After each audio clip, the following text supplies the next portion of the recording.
And he thinks he can fire his way through ethical JAG attorneys in the military services. Let me tell you, he's dead wrong. Oh, we wanted to wait and get your take because I understood Schumer's point. I just don't agree with it. I mean, to your point, Glenn, this story you maybe saw this week with Congress on the sidelines, judges and world leaders defy Trump. Federal judges have lifetime tenure and foreign leaders answer to their own citizenry. For now, they're acting as emergency brakes to Trump as he pushes to remake the world. As one of our beloveds, Karen in Chicago, just said, read the room, Dems, meet the moment.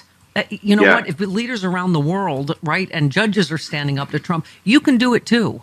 I mean, it said the most serious, forceful pushback Trump has faced has come from foreign leaders and American judges. Judges have stymied parts of Trump's agenda they say violate the law, while world leaders have challenged him for taking positions that upend the rules based on the order the U.S. helped build.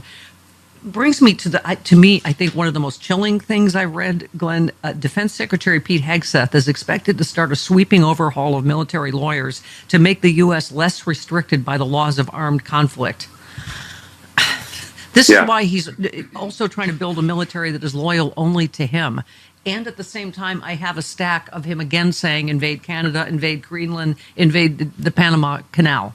Yes, a couple of things. First of all, not to dwell on the funding bill, but even the Republicans acknowledge that this funding bill will damage our national security badly. Even the Republicans acknowledge that in the Senate, and Schumer's going to go along with it anyway. But setting that aside, Pete Hegseth thinks he can fire his way through the honest, ethical, military, legal leadership, the JAGs, the Judge Advocate General. So he fired the three top lawyers, the Army JAG, the Air Force JAG, and the Navy JAG. I was an active duty JAG for 6.5 years, and I know what we do as JAGs. We make sure the military services are acting lawfully.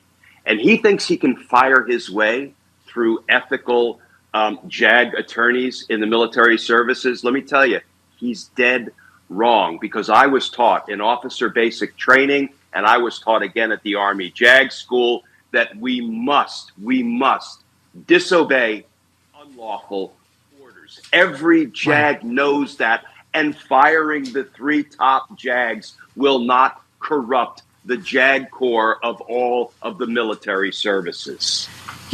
Glenn, I'm sorry, I was paging through as you were I heard everything you said. I was paging through.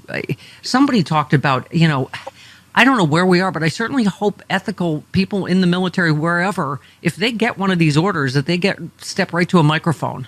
If they get one of these illegal orders, I mean, this is terrifying. Trump White House directed military to draw up plans for reclaiming the Panama Canal, including seizing it by force. They've directed the U.S. military to draw up options for increasing American troop presence in Panama in order to reclaim the canal, including the option to seize it by force. That's just one story, right? Yeah, Steph. But let me tell you, my lived experience as an Army JAG was that we have far more Mark Millies in the military than we have Mike Flynn's. I believe the military leadership and rank and file will hold strong and will not obey unlawful orders. Yeah. I mean, somebody said it multiple times yesterday on social media, Glenn. We are at Hitler yelling at his generals in the bunker section of this madness, that he is just a madman. Talking about this, Trump said Thursday he thought the potential annexation of Greenland by the United States will happen. He said the U.S. needs it for international security. So he's just going to take it, something, Denmark, a boat landed. He's a crazy person. Yep. And then he's talking about there's no border between Canada. Oh, that's just an artificial border that... Go ahead. And I think the result of this, and you alluded to it a minute ago, he's galvanizing American opinion against him. He's galvanizing world opinion against him. And guess what? That's not a recipe for success. That's not sustainable for the United States. And I think it will ultimately lead to his political demise, his downfall, his implosion. I don't know when, I don't know how, and there's going to be a lot of pain before we finally reach that point. But Steph, this is not sustainable. Yeah. I mean, Canada yesterday, this is just, if you heard this, wherever we, get the subway down here, that guy that's down there. Yep. you'd be like, okay, you got to take him back to the padded place. He spoke to reporters in the Oval Office while meeting with the head of NATO, doubled down on his argument that Canada must be part of the United States. Asked if he'd consider the latest tariffs. He said, no, I'm not.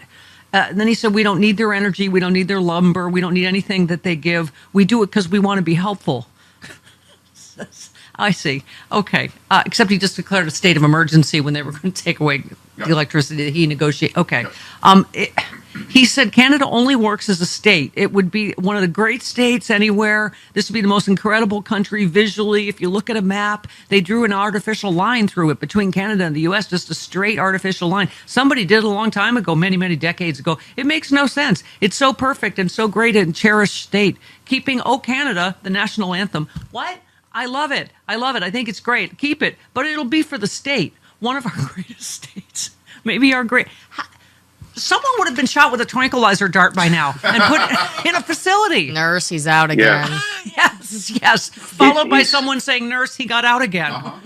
Yeah. I think today is the 50th anniversary of the movie One Flew Over the Cuckoo's Nest, and that comes to mind. He's an imbecile.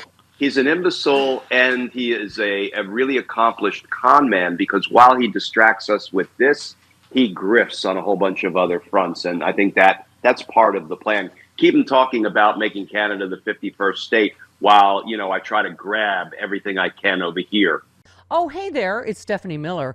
If you're like me and you love sharp political insight, pointy, you like it pointy and sharp, bold opinions, and a touch of humor to make sense of these crazy times, have I got some fantastic news for you. The Political Voices Network is now on Substack. This is your new go-to for the best in independent media. We're talking about my show streaming daily with episodes on demand, the fearless of journalism of Brian Karem, the brilliant side-splitting satire of John Fugelsang, the unrelenting working class advocacy of Rick Smith, and so much more. Here's the best part. Subscribing is so easy. You can join for free or go to the extra mile. Support these incredible independent voices by signing up for a full subscription starting at just $8. You'll get access to exclusive content, behind-the-scenes insights, and a chance to directly fuel fearless, unfiltered media. So what are you waiting for? Head on over to politicalvoicesnetwork.com. Hit that subscribe button and become part of the movement keeping truth alive in an era of corporate media overload. Every subscription helps, especially yours. One more time, that is politicalvoicesnetwork.com. Sign up now.